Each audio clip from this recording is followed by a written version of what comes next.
நடிகர் விஜய் அரசியலுக்கு வராரு அப்படின்ன உடனே பல்வேறு தரப்புல இருந்து பல்வேறு விதமான ரியாக்ஷன்ஸ் வந்துச்சு. ஆனால் எனக்கு என்ன தெரியுமா ரியாக்ஷன் இருந்துச்சு, 2026 விஜய் வந்து சிஎம், ஆஹா அப்போ டெபுட்டி சிஎம் அது ஒருவேளை அஜித்தா இருப்பாரோ அப்படின்னு எனக்குள்ள ரொம்ப சீரியஸான தாட்டு போச்சு. அப்படின்னா பார்த்துக்கோங்களேன், உனக்கு இருக்க பேலை அப்படின்றீங்களா?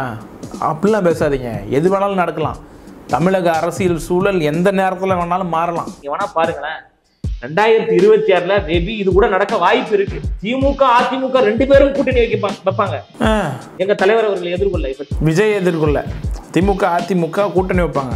திமுக அதிமுக எதிர்த்து திசையில இருக்கா? கண்டிப்பா எங்க தலைவர் அவர்களை வீழ்த்துவதற்காக திமுக அதிமுக கூட கூட்டணி வைக்கலாம். இதெல்லாம் வந்து பயங்கர ஜோக்கா இருக்கு. ஜோக் எல்லாம் கிடையாது. ஜோக்கா brother, it's not a joke brother, it's not a joke. எவ்வளவு சீரியஸா பேசுனுங்கிறாரு, ஜோக்குங்கிறீங்க.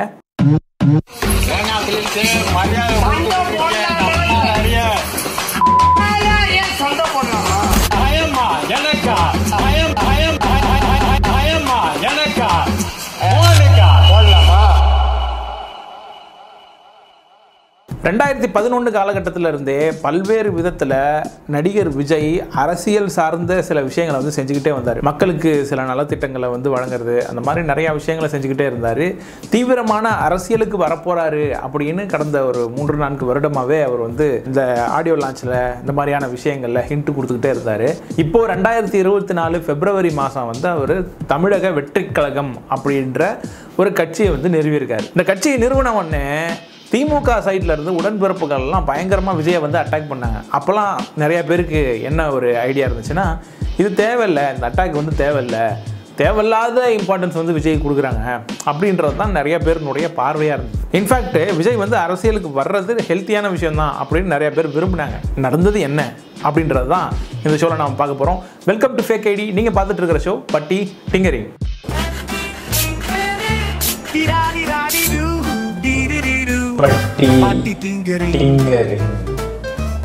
விஜயனுடைய அரசியல் என்ட்ரியை திருமாவளவன் உட்பட நிறைய பேர் வந்து அதை வரவேற்றாங்க. ஏன்னா தமிழக அரசியல் சூழல்ல ஒரு வலுவான அப்போசிஷன் பார்ட்டி வந்து இங்க இல்லை. அப்போ அப்போசிஷனுக்கு கை கொடுக்குற மாதிரி விஜயனுடைய பங்களிப்பு இருந்தால் நல்லதுதான் அப்படின்ற ஒரு பார்வையில் விஜயனுடைய இந்த அரசியல் வருகையை நானுமே வந்து ஓகே, அது ஒரு ஹெல்த்தியான விஷயமா தான் இருக்கும் அப்படின்னு நான் நம்பினேன்.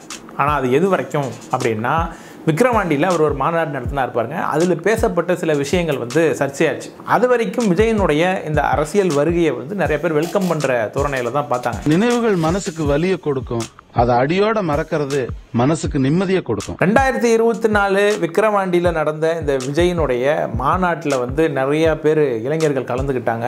கிட்டத்தட்ட அதில் வந்து 2 லட்சம் பேருக்கு மேலே அதில் கலந்துட்டு இருப்பாங்க அப்படிலாம் சொல்கிறாங்க.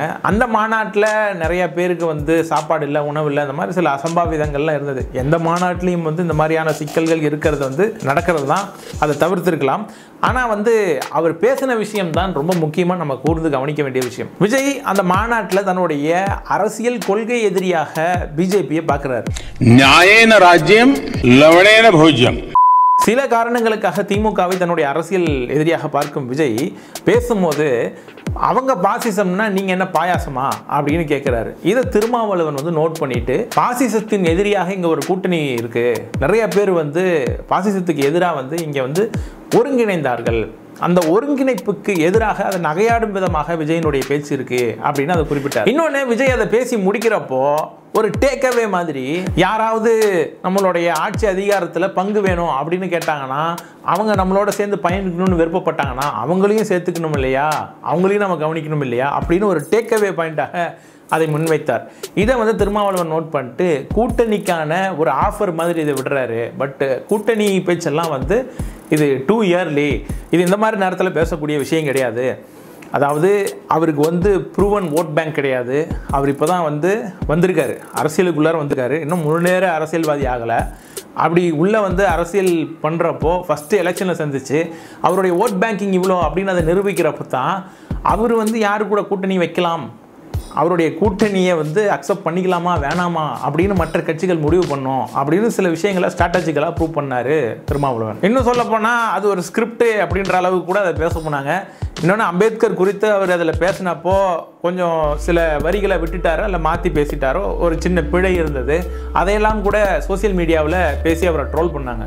அதன் பிறகு எல்லோருக்குமான தலைவர் அம்பேத்கர் அப்படின்ற பெயரில் பலர் எழுதின கட்டுரை தொகுப்பை ஒரு நூலாக வெளியிடுறாங்க விகடன்.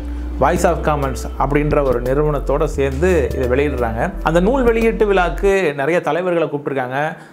ராகுல் காந்தியை கூப்பிட ட்ரை பண்ணியிருக்காங்க. நம்ம தமிழ்நாடு சிஎம் வந்து கூப்பிட ட்ரை பண்ணியிருக்காங்க. அதன் பிறகு விடுதலை சிறுத்தைகள் கட்சியினுடைய தலைவர் தொல் திருமாவளவன் அவர்களை வந்து இவங்க அழைச்சிருக்காங்க. அதுக்கப்புறம் தான் நடிகர் விஜயை வந்து இவங்க புத்தக வெளியீட்டு விழாவுக்கு வந்து அழைச்சிருக்காங்க. இப்போது நடிகர் விஜய் வராரு. இவர் வந்து ஏற்கனவே மாநாட்டில் பேசின சில விஷயங்கள், திருமாவளவன் பயணிக்கக்கூடிய பாதை வேறு. அது இல்லாமல் விஜய் வந்து ஏற்கனவே அந்த மாநாட்டில் வந்து அவங்களாம் பாசிசம்னா நீங்கள் என்ன பாயாசமா அப்படின்னு கேட்டதை வந்து திருமாவளவன் ஏற்கனவே விமர்சிச்சிருக்காரு.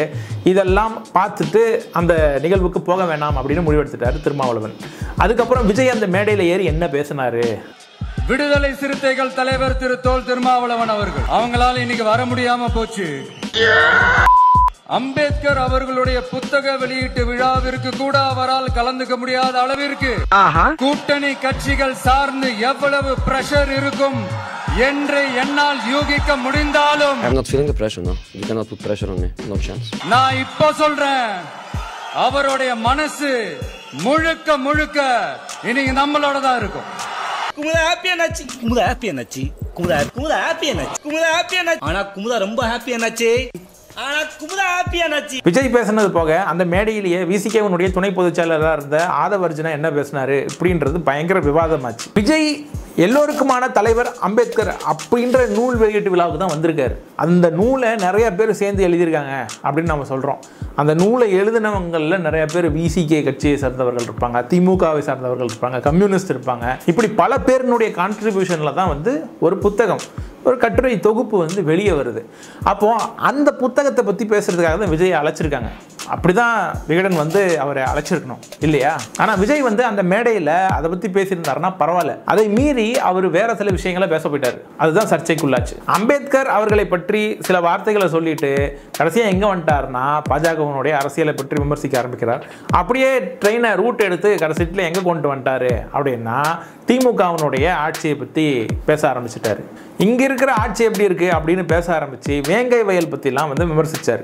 வேங்கை வயல் அப்படிங்கிறது ரொம்ப அவமானகரமான ஒரு விஷயம், ஒரு சம்பவம். இதுக்கு வந்து காவல்துறை சரியான நடவடிக்கை எடுக்கலை. இதன் மீது விஜய் வைக்கக்கூடிய விமர்சனம் வந்து ரொம்ப ஆரோக்கியமான அவசியமான விமர்சனம். அது அந்த மேடையிலேயே பேசுனது கூட சரின்னு நான் ஒத்துவேன். ஆனால் அதுக்கு ஆளும் திமுக அரசு தான் காரணமா? அப்போது அதன் மீது நடவடிக்கை எடுக்கலை திமுக அரசு அப்படின்னா, காலம் காலமாக இங்கே ஆணவ படுகொலை நடந்திருக்கு. காலம் காலமாக சாதியால் மக்கள் ஒடுக்கப்பட்டுக்கிட்டே இருக்காங்க. காலங்காலமாக மக்கள் போராடிக்கிட்டே இருக்கிறாங்க. காலங்காலமாக வெவ்வேறு நபர்கள் ஆட்சி செஞ்சுட்டே இருக்கிறாங்க. ஒரு சாதி ஒடுக்குமுறை அப்படிங்கிறது ஒரு சமூக தீங்கு, ஒரு சமூக குற்றம். ஒரு சமூகமே சேர்ந்து ஒரு குறிப்பிட்ட சமுதாயத்தின் மீது நிகழ்த்துகிற ஒரு வன்கொடுமை. இதுக்கு வந்து கண்டனம் தெரிவித்தது சரிதான். இது ஒரு அடையாளமாக பிக் பண்ணிக்கிட்டு திமுகவை இதை வைத்து மட்டுமே நம்ம எடை போடுறது அப்படின்றது சரியாக இருக்குமா? திமுக ஆட்சி செய்த இந்த 4 வருட காலங்களில் வேற எதுவுமே நல்லதாக விஜய் பார்க்கலையா? படிக்கும் மாணவர்களுக்கு உதவித்தொகை கொடுக்கறது, வீட்டில் இருக்கிற பெண்களுக்கு உதவித்தொகை கொடுக்கறது, அது மட்டும் இல்லாமல் இலவச பஸ் கொடுக்கறது, இந்த மாதிரி சில நலத்திட்டங்களை வந்து மக்களுக்கு கொடுக்கறது, இதில் நிறைய குறைகள் இருக்கலாம். ஆனால் அந்த குறைகளை பேசி அப்படியெல்லாம் திமுகவின் மீது விமர்சனம் வச்சிருக்கலாம். ஆனால் அதற்கான மேடை இதுவா அப்படின்னு கேட்டிங்கன்னா அது இல்லை. திராவிட அரசியல் அப்படிங்கிறத வந்து ஏற்றுக்கிறாரு விஜய். அதே சமயத்தில் தமிழ் தேசியம் அப்படின்னு சீமான் வேற ஒரு பக்கத்தில் இளைஞர்கள் கூப்பிட்டு போனப்போ இவர் திராவிடத்தையும் விடக்கூடாது அதையும் விடக்கூடாதுன்னு ஒரு மிடில் கிரவுண்டை பிடிக்கிறாரு. நிறைய மிடில் கிரவுண்டை வந்து விஜயினுடைய பாலிசிஸ் அவர் பேசுகிற பேச்சுகளில் இருந்து தெரியுது. பெரியாரை ஏற்றுக்கிறோம், ஆனால் கடவுள் மறுப்பை வந்து நாங்கள் ஏற்றுக்கல. திராவிடம், தமிழ் தேசியம், 2 கண்கள், இப்படி பேசுறது இதெல்லாம் மிடில் கிரவுண்டாக தான் தோணுது. எந்த அளவுக்கு அவர் திமுக எதிர்ப்பை முன்வைக்கிறாரோ அதை விட வீரியமாக அவர் பாசிச எதிர்ப்பை, பாஜக எதிர்ப்பை வந்து முன்வச்சாரு அப்படின்னா கண்டிப்பாக விஜய் வந்து நிறைய பேர் சப்போர்ட் பண்ணுவாங்க. ஏன்னா இங்கே ஒரு வலிமையான அப்போசிஷன் தேவை அப்படின்றத நானும் உணர்றேன். ஆனால் அந்த அப்போசிஷன் வந்து இங்கே மத்தியில் ஆண்டுகிட்டு இருக்கு பாருங்க பாஜக, அதனுடைய கோர முகத்தை கொஞ்சமாவது விஜய் வந்து பார்க்கணும், தன்னுடைய மக்கள்கிட்ட எடுத்து சொல்லணும்.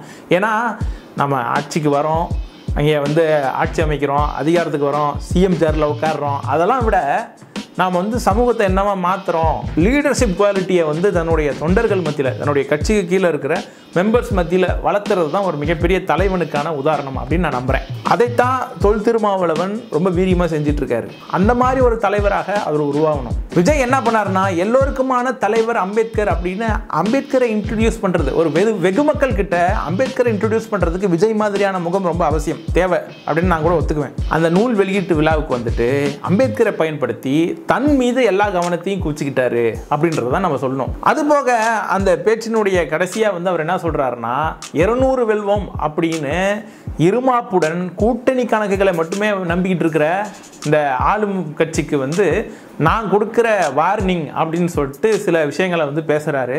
அது அந்த நூல் வெளியீட்டு விழாவுக்கும் இதுக்கும் சம்மந்தமே கிடையாது. இது ஆக்சுவலி விஜய்க்காக ஏற்படுத்தப்பட்ட ஒரு மேடை அப்படின்னு பட்டவர்த்தமாக தெரிகிற மாதிரி இருந்துச்சு. அது மட்டும் இல்லை, என் மைண்டில் வந்து ரொம்ப தொலைச்சிக்கிட்டு இருக்கிற ஒரு கேள்வி, இதுக்கு விடையே தெரில.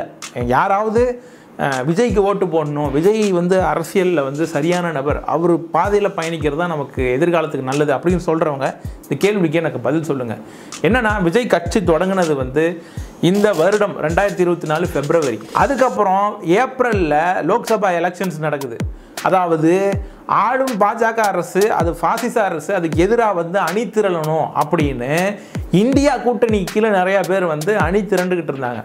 அப்போது பாஜகவை இவ்வளவு விமர்சிக்கிறாரா? நீட்டு மக்கள் விரோதமான விஷயம், சிட்டிசன்ஷிப் அமெண்ட்மெண்ட் ஆக்ட் அது வந்து மக்கள் விரோதமான விஷயம், இதெல்லாம் புரிந்த விஜய் ஏன் வந்து லோக்சபா எலெக்ஷன் நடக்கிறப்போ வாய் மூடி இருந்தாரு? பாஜகவுக்கு வாக்களிக்கவே கூடாது அப்படின்ற ஒரு விஷயத்தை ஏன் பாஜகவின் மீது அன்னைக்கு வந்து விஜய் விமர்சனம் வைக்கல? எப்பொழுது அவர் தேவையோ அந்த நேரத்தில் அவர் வரல அப்படின்றது எனக்கு மிகப்பெரிய குறையா இருக்கு. இந்த குறையை வந்து இதோ வந்துட்டோம்ல, அடுத்து நாங்கள் பேசுவோம்ல, நாங்கள் இதுக்கு மேலே நாங்கள் உருட்டுவோம்ல, நாங்கள் உருளுவோம்ல, நாங்கள் ஆக்ஷன் படம் காட்டுவோம்ல அப்படின்லாம் பேசி நீங்கள் சமாளிக்கலாம். ஆனால் இந்த கேள்வி ரொம்ப பளிச்சுன்னு எல்லாருக்கிட்டையும் தெரியணும் அப்படின்றதுனால தான் இந்த எபிசோடை நான் ரெக்கார்ட் பண்ணுறேன். இந்த கேள்வியை விஜய்க்கு சப்போர்ட் பண்ணுற எல்லாருக்கிட்டையும் கேளுங்க. என்ன பதில் சொல்கிறாங்களோ அது கீழே கொஞ்சம் பதிவு பண்ணுங்கள்.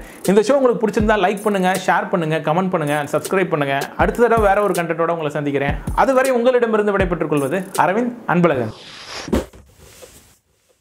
Patti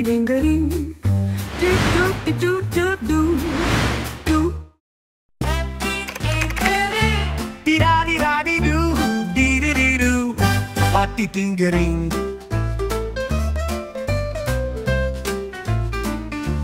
patti tinkering,